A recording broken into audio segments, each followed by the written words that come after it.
기술 유출이 이 정도였어. 이러다 한국 망한다. 여러분 이거 한번 보세요. 해외 기술 유출 적발 건수입니다.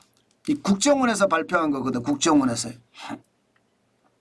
국가정보원에서 발표한 내용을 보면 2020년 산업기술만 17건, 2022년 22건, 2022년 20건, 작년에는 23건이에요. 올해도 8월까지 15건이고요. 산업기술이 계속 해외로 이렇게 유출이 되고 있다는 뜻이에요.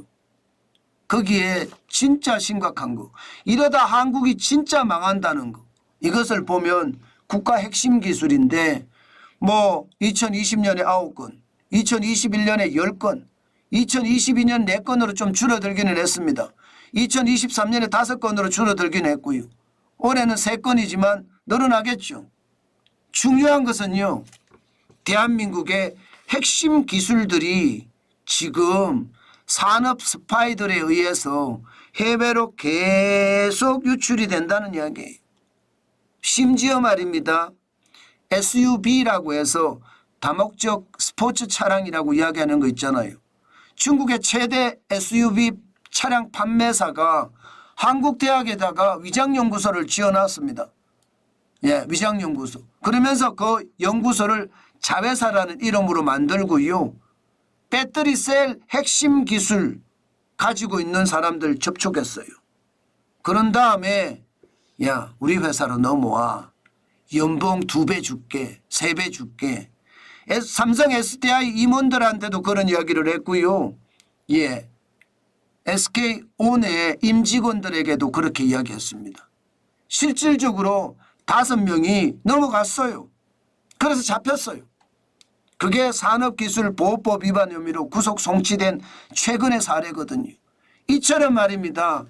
지금 중국은요. 그만큼 말입니다. 대한민국 기술 빼기에 정신없습니다. 참 이거 생각하면 우리가 어떻게 해야 되는지 눈에 딱 보이는데 이것을 못하고 있다는 게 안타까워요. 줄어들긴 줄어들었습니다. 국가 핵심 기술이 줄어들었으나 산업기술은 여전하잖아요. 이 이야기를 여러분 우리는 예전에 했습니다. 산업기술 이렇게 유출되면 안 된다. 국가 핵심 기술 이렇게 유출되면 안 된다. 그렇게 되면 대한민국이 망한다고 목이 터져라 외쳐왔습니다. 그런데 우리나라 국가 지도자들은 지들끼리 싸우니라고 아무 짓도 못하고 있어요. 진짜 아무것도 못하고 있어요. 답답하죠. 더 충격적인 거 한번 보실래요? 지금까지 이렇게 유출이 된 거 있잖아요. 세부적으로 보니까 충격적입니다. 반도체는요 40건이나 되고요. 디스플레이는 18건, 전기전자 6건, 자동차 8건, 정보통신 3건, 조선 7건, 기타가 15건입니다. 그야말로 대한민국의 핵심 산업의 산업기술과 또 국가전략산업의 국가 핵심 기술이 지금 쑥쑥 빠져나가고 있다는 뜻이잖아요. 이러면 안 망할까요? 저는 망하는 게 시간 문제라고 생각합니다. 진짜 충격적이라고 봐요. 왜? 여러분 보세요. 기술을 보면 반도체에서 다 빼가잖아요.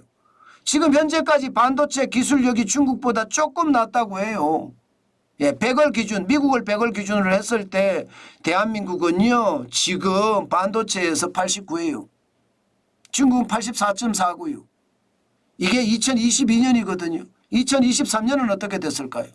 완전히 달라졌겠죠. 2022년만 하더라도 여러분 2차 전지 외에 그리고 반도체 외에 나머지는 다 중국이 기술 수준이 앞섰습니다. 인공지능은 중국이 90.9가 되면서 훨씬 앞섰고요. 로봇 제조 기술도 82.9로 우리보다 앞섰고요. 첨단 모빌리티 자율주행차입니다.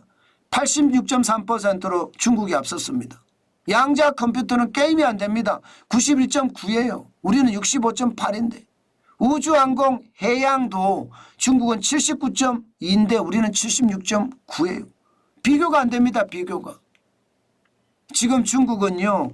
사실상 근 10년 안에 10년 근래 10년 안에 대한민국 기술 다 빼갔습니다. 우리는 근 10년 안에 무슨 일이 있었느냐.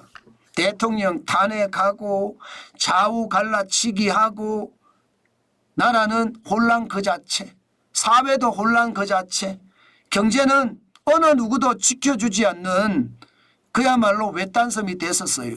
그러니 우리 국가기술이든 산업기술이든 국가 핵심 기술이든 다 빼갈 정도로 최악의 상황이었다는 뜻이에요. 저는 여러분 우리나라 사람들이 너무 정치화돼 가고 있다는 게 굉장히 큰 문제라고 봅니다. 예, 사람들이 정치화가 돼 가니까요. 사회도 정치화돼 가는 것 같아요.